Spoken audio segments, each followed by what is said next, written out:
really what drove it was me trying to get myself out of this situation, which I ultimately led to where I am today. On Friday, August 21st, 2025, the United States Department of Justice released a 9-hour recorded interview between President Trump's Deputy Attorney General Todd Blanche and convicted child predator, sex offender, and rapist Ghislaine Maxwell. That's who you see here.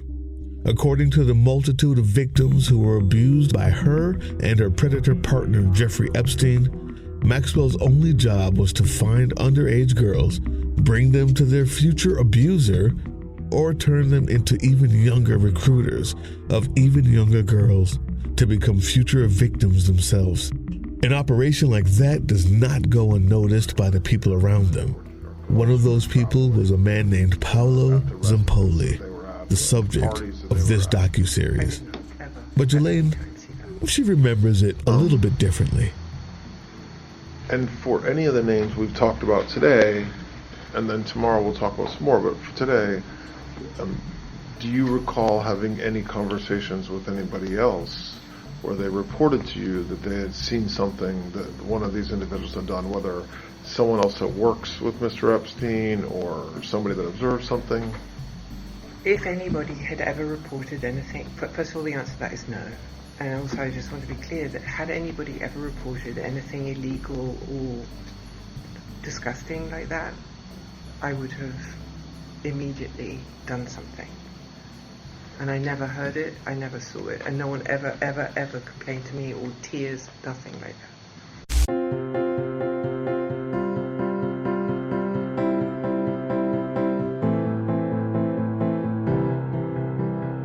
On the 22nd, MSNBC dedicated the whole day to covering the DOJ's release of Ghislaine Maxwell's recordings and transcripts, discussion and analysis of the recordings, panels and commentary across the network. Meanwhile, segments featuring or referencing the victims of Maxwell accounted for roughly 10 to 15 minutes over 3 days, often in the form of short taped statements or anchor summaries rather than extended actual interviews. And on Fox News, the only victim they found was Ghislaine Maxwell, if they even covered it at all.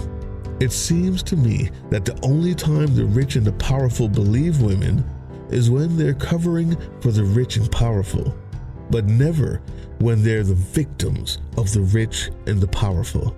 So if you're still wondering why in the world a documentary called Who is Paolo Zampolli starts by quoting the victims of and listening to the lies of someone else completely, it's because even though the story behind this son of a toy maker who inherited an empire at 18 and sold it, a castle in his 20s and sold it, only to own a modeling agency that made no money but gave him power and landed him at the right hand of the most corrupt president in American history, is a story worth telling.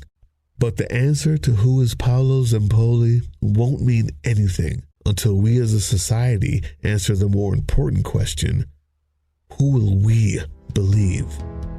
We don't believe women. America doesn't believe women. The government doesn't believe women. Congress doesn't believe women. The justice system doesn't really believe women. Pam Bondi doesn't believe women. MAGA doesn't believe women. Most men I know don't believe women. But as an attack woman, because I have not been essayed to the point of penetration, but I have been essayed numerous times. My entire life. My body has been essayed. And I have known women that are very close to my heart that have been violently essayed. And I think that what's most important and the takeaway that society needs to be focusing on, besides the guilty men, besides the list, is the guilt of society. Yeah, she's right. And that's Olivia Rose, a journalist who's worked with some of the most well-known independent media networks to date. And she's the one who first asked us the question, who is Paolo Zampolli? Little did we know that our answer would end up being a 5-part docuseries, because it turns out that if you can provide people like Russell Simmons, the founder of Def Jam, a connection to business opportunities, or Kimberly Guilfoyle, a photo op that makes her feel like an actual important person? Am I a real boy? No. The rapper Offset with a luxury home, and Bill Clinton something. We're still not sure what it was yet. Anyway, if you can provide these things, no one will ever ask you a follow-up question when you admit that you and an entire modeling industry just turned the other way when you saw, quote-unquote, Epstein's girls recruiting other girls for crimes. Not even a follow-up question. So yeah, trying to find out who Paolo is like trying to figure out what's in the Subway sandwich that guy threw at the National Guard in D.C. No one asked. No one cared. We were all just so happy to see it and be entertained by it that little detail was simply not important. So we started digging, and unfortunately in this world, that little unimportant detail happens to be little girls and little boys without money, but happen to be really, really pretty. Like, when did we allow the fashion model industry to turn babies into auction pieces on pageant stages and inappropriate photo shoots pass as art? Take a look at that child and notice what it says on her leotard. Look of the Year Incorporated. And that was televised and accepted by adults everywhere. You know who owned Look of the Year Incorporated? Nope, not Zampolli. President Donald J. Trump. What Zampolli did was turn away and let it happen because we, the people, showed him that exploitation of human beings is pretty much one of those little unimportant details as long as we were being entertained. I think it's time we change that and no longer accept putting our heads in the sand or turning a blind eye. So this episode is all about asking the questions. Let's go. We invited Olivia Rose for an interview to find what started all of this. What does she know? And where are the gaps? Because if we're going to start answering questions, we need to make damn sure we're asking the right ones to begin with. How did you stumble upon this name? What piqued your interest about this guy? Well, damn acute pattern recognition, right? So I spend a lot of time scrolling the news and just different timelines, trying to see what's salient, what's popping during the day. And there was a photo that was posted on Twitter that was of Trump, Melania, and some other woman and Zampolli. And all of a sudden it just triggered a reaction because I remembered I had seen that man with other people that were involved in the Epstein world, right? And so I just kind of thought, weird. And so I looked him up online and I was like, weird. There's a lot of holiday pictures with him and Trump and Melania. Really, but I've always been kind of a little geeking out on politics. It's my soap opera. And so then I looked and then I was like, I don't know the story about how Melania and Trump have met, Okay. So I looked it up. And it was interesting because I had originally heard the story, remember when I read the story, I remembered that Michael Wolff made a statement about how Epstein had introduced Melania and Trump. Right. But then the headline during that same time period, because it all kind of happened like this in my head, and then I'm like, what?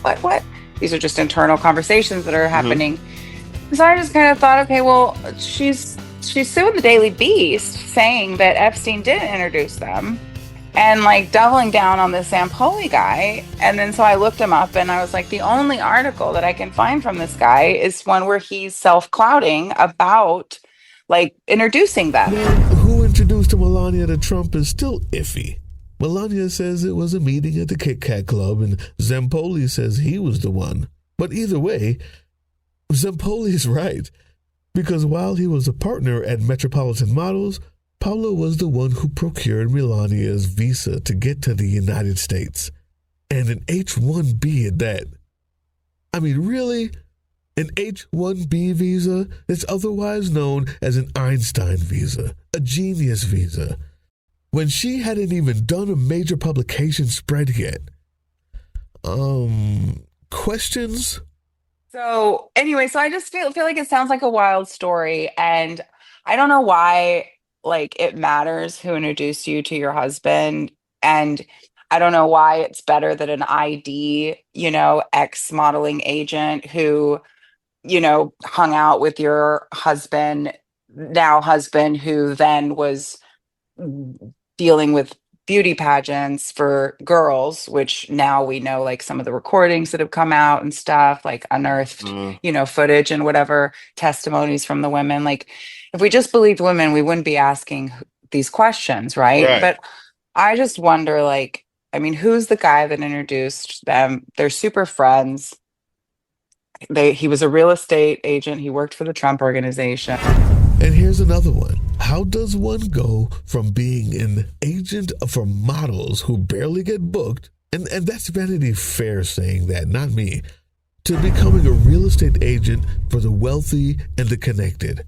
Well, it might have something to do with the court filings we've uncovered that seem to suggest, and in some cases straight up accuse Zampolli and all of the other model agencies attached to him, to include Trump models. Ding. They weren't hiring models for the purpose of representing them, but more for the purpose of keeping them captive in buildings that they now somehow own, and then trading them for favors, or in Zampoli's case, power. Maybe. Maybe not. But I can say for sure, securing an Einstein visa for a model who never made a national cover in her life, but instead thinks the slogan "Be Best" is a presidential winner, certainly seems to pay for itself when you introduce her to the future president of the United States of America. Just saying. When did you find out in asking that question that he had this agency? Was that a part of... It's just part of his bio. It's just part of his bio. You with AI, it's really easy to just kind of get a bio on somebody really quickly and then fact check it. And it's just, there's more questions than answers that I have, I would say. And the only people who know the answers are women who modeled in the 90s and early 2000s. Yeah. Once I have the freedom to say, my tongue will lose its power. Since my poems strive to break the walls that cut off people's voices, they become drills and hammers. But I will be silenced.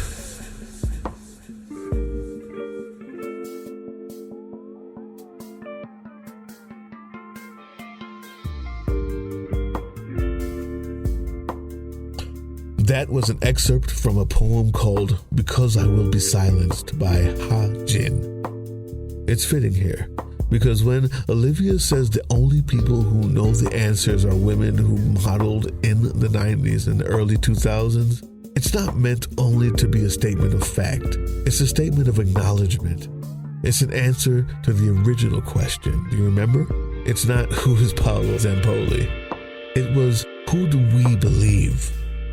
In the coming episodes, we're going to show you the lawsuits brought against not only Zampoli's company, but the entire industry by hundreds of women, and how they were so easily dismissed and ignored by the same media that plays Ghislaine Maxwell's fraudulent and staged interview by someone promising her a pardon in return. In the coming episodes, we're going to talk about Paolo Zampoli's family and history in Italy, and how a tradition of treating bloodlines and handshakes positions men like him in places where the government and the mafia and corruption all pretty much look the same to me, if I'm honest. And just like the media in America, just like all of us when we saw the Look of the Year pageant, instead of raising hell, we just turned the channel if it wasn't for us. I mean, that's what I did. I've always hated the industry of exploitation, but I didn't decide to say anything about it until now. When Olivia says the only people who know the answers are women who modeled in the 90s and early 2000s, it's not meant only to be a statement of fact. It's an invitation. We will not use your story for pain porn in order to get clicks. Nor will we get excited about the details of your suffering and then leave you alone with no protection or resources or family or justice if we can pull it off. When Olivia says the only people who know the answers are women who modeled in the 90s and early 2000s, it's not meant only as a statement of fact. It's an invitation. We will not catch and kill your story and treat you as a hostile witness, because that's what's been happening, YouTube. Yeah. And that's why we refuse to make just another typical documentary. The main character in this documentary is not the main focus of episode 1. You are. Because that's who we believe.